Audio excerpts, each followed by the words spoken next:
मरने से पहले जो मरने की तैयारी है वो यही है जो आज हम नहीं कर रहे। ये हमें करनी चाहिए, ये हमारे ज़िम्मे है। जब आदमी मरता है ना जी, मरने के बाद उसकी अंगूठी को काट दिया जाता है। हाथ से नहीं निकल रही, काट के निकाल। जिस कपड़े को खोंच आने से बचाता है, कपड़े को फट जाए ना कहीं से, तो उसको देखते हैं, ओहो ये मेरा नुकसान हो, ये मेरा यहाँ से कमीज फट गया। मरने के बाद कपड़े निकाले नहीं जाते, कैंची से काटा जाता है, उसको जिस्म से अलग किया जाता है।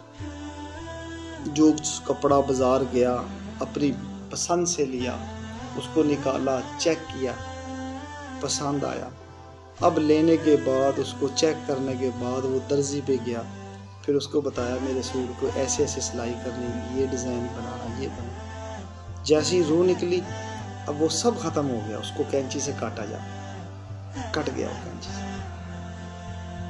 जो आदमी अपने जिस्म को छुपा के रखता है, किसी को हाथ नहीं लगाने देता, अब वो बेजान पड़ा। अब जो खुद सारी ज़िंदगी नहाया, अब उसको नहलाने वाले कौन है जी?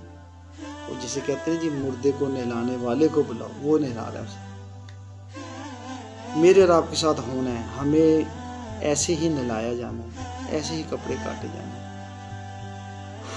कफन डलना है। आज कफन किसी को ना कफन डाल के सो जाओ, नहीं नहीं, मुझे और आपको फिर कफन डलेगा।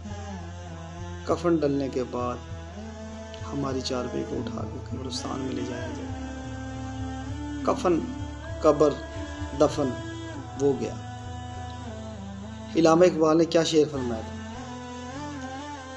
वो किसी जनाजे में गए ना जी, इलामा इकबाल किसी जनाजे में गए,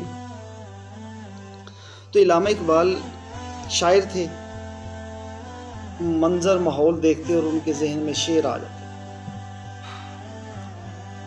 तो कब्र के पास बैठे हैं और देख रहे हैं कि दो शेर आगे जहन में। एक क्या आया जी, कहते आते हुए आज़ा हुई, जाते हुए नमाज, इतने कुलील वक्त में आए हो चल दिए। तो जब दुनिया में बंदा आता है ना जी, उसके कान में अजान दी जाती है, आते हुए अज़ा हुई, जाते हुए नमाज, इतने कुलील वक्त में आए हो चल दिए। अब तू मर गया, अब तुझे दफन करने लगे। ये पूरी ज़िंदगी दो शेरों में ख़त्म कर दी। कहते हैं दबा के कब्र में चल दिए, ना दुआ ना सलाम। दबा के कब्र में चल दिए, ना दुआ ना सलाम। ज़रा सी देर में ज़माने को क्या हो गया, ज़रा सी देर में ज़माने को क्या हो गया। हमारे साथ